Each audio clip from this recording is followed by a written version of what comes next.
what is going on. So to obtain Twitter API key, you're gonna first create a Twitter developer account by going to developer.twitter.com and sign up for a Twitter developer account. Enter your email address, password, and stuff like that, verifying your email. And then after that, you're gonna register your app, log into your Twitter developer account, and click on create an app. Fill out the app registration form with your app name, description, and website URL. Choose the read and write permissions for your app. This will allow you to access and modify Twitter data.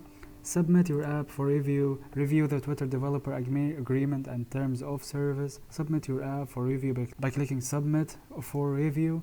Wait for Twitter to review your app, which takes about 24 hours maximum. After that, you're going to create API keys and access tokens.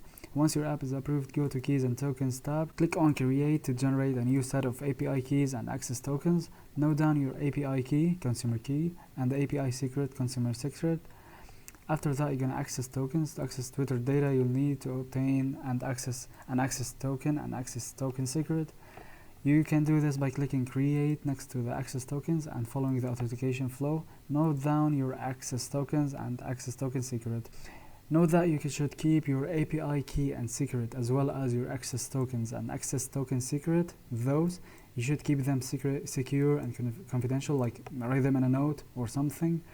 So Twitter has rate limits and usages for guidelines for the API. Be sure to review these before building your application. For more information on Twitter API and access tokens, refer to the official Twitter developer documentation. And that is everything.